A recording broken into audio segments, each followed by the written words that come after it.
এদিকে গেল ২৪ ঘন্টায় হাম উপসর্গে আরও ৫ জনের মৃত্যু হয়েছে। নতুন করে শনাক্ত হয়েছে ১,৪১১ জন। এই বিষয়ে আরও বিস্তারিত খবর জানাতে আমাদের সহকর্মীরা যোগ দেবেন। খুলনা থেকে আছেন বেল্লাল হোসেন সজল এবং সিলেট থেকেও আছেন আজহারউদ্দিন শিমুল।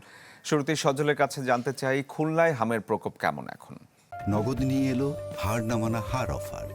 সর্বনিম্ন ১০,০০০ টাকা রেমিটেন্স নগদে পাঠালে থাকছে স্বর্ণের হার জেতার সুযোগ। শরীফ, প্রতিনিয়ত যে হামের উপসর্গ নিয়ে হাসপাতালগুলোতে শিশুরা ভর্তি হচ্ছেন। গত ২৪ ঘন্টার কথা যদি বলি, খুলনা বিভাগে গত ২৪ ঘন্টায় ৯২ জন শিশু বিভিন্ন হাসপাতালে ভর্তি হয়েছেন। এর মধ্যে সবচেয়ে বেশি খুলনা মেডিকেল কলেজ হাসপাতালে সেখানে ভর্তি হয়েছেন। সেখানে গত ২৪ ঘন্টায় ২১ জন হামের উপসর্গ নিয়ে ভর্তি হয়েছেন। এরপরে রয়েছে কুষ্টিয়ায় ভর্তি হয়েছেন ১৯ জন।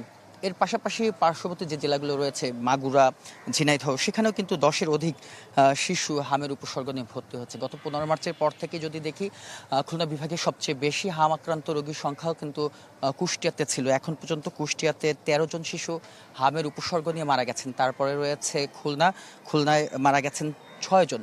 এবং খুলনার কথা যদি বলি, খুলনায় ২ থেকে ৩টি হাসপাতাল রয়েছে। তার মধ্যে খুলনা শিশু হাসপাতালে এখানে ২৭৫টি শয্যা রয়েছে। প্রতিনিয়ত কিন্তু এখানে রোগীর সংখ্যা বেশিই থাকে। এখানে ২৭৫টি শয্যার মধ্যে ২৭৫ জন রোগী ভর্তি হয়েছেন। এবং হামের উপসর্গ নিয়ে যারা আসছেন তাদেরকে কিন্তু খুলনা মেডিকেল কলেজ হাসপাতালে পাঠানো হচ্ছে। খুলনা মেডিকেল কলেজ হাসপাতালের চিত্রটা, সেখানে হামের জন্য আলাদা ১৩টি শয্যা করা হয়েছে এবং আলাদা একটি আইসোলেটেড ওয়ার্ড করা হয়েছে। সেই ওয়ার্ডে প্রতিদিনই কিন্তু আমরা দেখছি ২৫ থেকে ৩০ জন রোগী ভর্তি থাকছেন। এবং পাশাপাশি চিকিৎসকরা যেটি বলছেন, হামের যেহেতু ছোঁয়াছুঁয়ি রোগ, সংক্রমক ব্যাধি, সেক্ষেত্রে ৪ দিনের বেশি যেই শিশুরা অসুস্থ হচ্ছেন তাদের কিন্তু দ্রুত চিকিৎসকের পরামর্শ এবং অন্যান্য শিশুদের থেকে আইসোলেট রাখার কথা বলা হচ্ছে। তো সব মিলে আমার কাছে খুলনা থেকে এই ছিল হামের সবশেষ পরিস্থিতি। শরীফ। সজল, ধন্যবাদ আপনাকে। সিলেটে যেতে চাই, আজহারউদ্দিন শিমুল রয়েছেন সেখানে। শিমুল, সিলেটে হামের প্রকোপ এখন কেমন?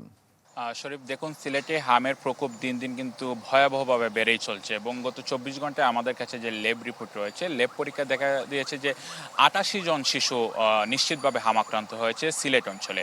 এবং গত ২৪ ঘন্টায় সিলেটের বিভিন্ন হাসপাতালে ৭১ জন শিশু ভর্তি হয়েছে। পাশাপাশি আপনি জানেন যে সিলেট অঞ্চলের ৪টি জেলা, হবিগঞ্জ, সুনামগঞ্জ, মৌলভীবাজার এবং সিলেট, এই ৪ জেলার বিভিন্ন উপজেলার যে সদর হাসপাতাল, জেলা সদর হাসপাতাল সহ সরকারি বেসরকারি সব হাসপাতাল মিলিয়ে ২৭৩ জন শিশু এখন পর্যন্ত ভর্তি রয়েছে। ডাক্তাররা বলছেন এই সংখ্যাটা আসলে দিন দিন বেড়েই চলছে।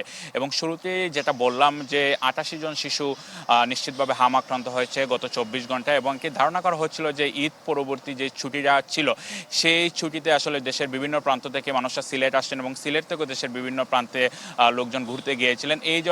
এই কারণে আসলে এটা আশঙ্কাজনকভাবে কয়েকদিনের ব্যবধানে বেড়ে গিয়েছে বলে আমাদেরকে বিশেষজ্ঞরা নিশ্চিত করেছেন।